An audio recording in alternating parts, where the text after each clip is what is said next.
नमस्कार। तो चलिए आज हम चलते हैं बिलपुर गांव की एक ऐसी कहानी में जो एक माँ के इंतकाम की दास्तां है। एक ऐसी कहानी जो आज भी वहां की हवाओं में जिंदा मानी जाती है। कहानी की शुरुआत होती है एक बहुत ही सर्द सवाल से। एक ऐसी पुकार जो एक माँ की अधूरी ममता और उसके कभी न खत्म होने वाले इंतजार को बयां करती है। बेलपुर। दिन के उजाले में तो ये बिल्कुल एक आम सा गांव लगता है, लेकिन जैसे ही सूरज ढलता है ना, वहां की हवा में एक अजीब सी खामोशी बस जाती है। गांव वाले कहते हैं कि पीपल के पेड़ के नीचे एक औरत का साया रोता है और उसकी सिसकियों में बस एक ही सवाल गूंजता रहता है, अपने बच्चे के बारे में। ये दास्तान है अंजलि की, एक ऐसी औरत जिसे आप कह सकते हैं कि अपने ही घर की दीवारों में रोज जिंदा दफन किया जाता था। ये उसके चुपचाप सहे गए दर्द और घुटन की कहानी है। 8 साल, सोचकर देखिए, पूरे 8 साल तक अंजलि ने हर जुल्म सहा। शादी के पहले ही हफ्ते में उसे यह एहसास हो गया था कि वो बहू बनकर नहीं बल्कि एक गुलाम बनकर आई है। वो हर दिन बस इसी उम्मीद में जीती कि शायद कल सब ठीक हो जाएगा। लेकिन हर आने वाला कल बीते हुए कल से भी ज्यादा बुरा होता था। ये जो ताने थे ना, ये सिर्फ लफ्ज नहीं थे, ये वो जहर था जो हर रोज उसकी रूह में उतारा जा रहा था। बांझ है ये, वंश मिटाने आई है। धीरे धीरे यही बातें घर और गांव में उसकी पहचान बन गई। लेकिन फिर इस घने अंधेरे के बीच उम्मीद की एक हल्की सी किरण जागी।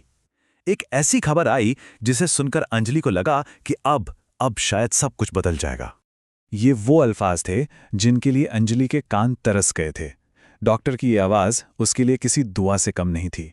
सोचकर देखिए, उस दिन पहली बार उसके चेहरे पर एक सच्ची मुस्कान आई होगी। उसे लगा उसके अंदर जो जान पल रही है वो उसकी पूरी दुनिया बदल देगी। पर अफसोस, उसकी ये खुशी चंद लम्हों की ही थी। एक तरफ अंजलि सोच रही थी कि अब सब ठीक हो जाएगा, और दूसरी तरफ थे उसके ससुराल वाले, जिनके लिए ये सिर्फ एक वारिस पाने का जरिया था। उन्होंने साफ साफ कह दिया, हमें तो बस वारिस चाहिए, बच्चा हमारा होगा, तू तो बस एक जरिया है। अंजलि का दिल उसी पल चकनाचूर हो गया। पेट में बच्चा होने के बावजूद उसकी जिंदगी में कुछ नहीं बदला। सुबह से रात वही झाड़ू पोंछा, वही भारी भारी पानी के घड़े उठाना। खाने को अक्सर बासी रोटी मिलती या कभी कभी तो बस पानी पीकर सोना पड़ता। उसका अपना शरीर तो सूखता जा रहा था, लेकिन उसके पेट के अंदर एक नन्ही सी जान पल रही थी। और फिर वो दिन आ ही गया, जिस दिन उम्मीद की उस आखिरी किरण को भी हमेशा के लिए बुझा दिया गया। यहां से कहानी एक बहुत ही भयानक मोड़ लेती है। डॉक्टर ने उसे साफ साफ चेतावनी दी थी कि उसके जिस्म में बेहद कमजोरी है। अगर उसने ठीक से खाया पिया नहीं तो वो और उसका बच्चा दोनों की जान को खतरा है। पर अंजलि जानती थी, उसके घर में उसकी या उसके बच्चे की जान की किसे पड़ी थी। उस रात झगड़े की वजह क्या बनी? ठंडे खाने की एक थाली। बस इतनी सी बात पर ससुर ने गुस्से में थाली फेंक दी, और नशे में धुत उसके पति रघुवीर की आंखें खून से लाल हो गईं। पहला थप्पड़ पड़ा, अंजलि लड़खड़ा गई। फिर दूसरा, और उसके बाद एक लात। उसका सिर दीवार से जा टकराया। वो मदद के लिए चीखी, लेकिन ससुर और सास बस चुपचाप तमाशा देखते रहे। वो जमीन पर गिर पड़ी और कोई उसे बचाने नहीं आया। जमीन पर गिरते हुए अपनी आखिरी सांसों में भी उसने अपने लिए कुछ नहीं मांगा। उसकी पुकार अपने अजन्मे बच्चे के लिए थी। मेरे पेट में बच्चा है, उसके लिए तो रुक जाओ। लेकिन उसकी आवाज खामोशी में कहीं खो गई। कमरे में एकदम सन्नाटा। फिर उसकी सास की आवाज आई, अच्छा हुआ बला टली। और बस उन्होंने पुलिस और गांव वालों से बचने का प्लान बना लिया। रघुवीर को हुक्म मिला कि वो लाश को पीछे खेत में गाड़ दे। बिना किसी रस्म के अंजलि को दफना दिया गया। कहते हैं मरते हुए भी उसके हाथ अपने पेट पर ही थे, जैसे वो आखिरी दम तक अपने बच्चे को बचा रही हो। 3 दिन गुजर गए। घर में सब कुछ नॉर्मल था, जैसे अंजलि नाम की कोई वहां कभी थी ही नहीं। लेकिन तीसरी रात उसी कब्र से इंतकाम ने जन्म लिया। आधी रात का वक्त था।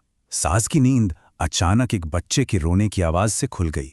आवाज पूरे घर में गूंज रही थी, पर घर में तो कोई बच्चा था ही नहीं। और ये तो बस शुरुआत थी। हर रात उस घर को एक कैद खाने में बदल देती थी।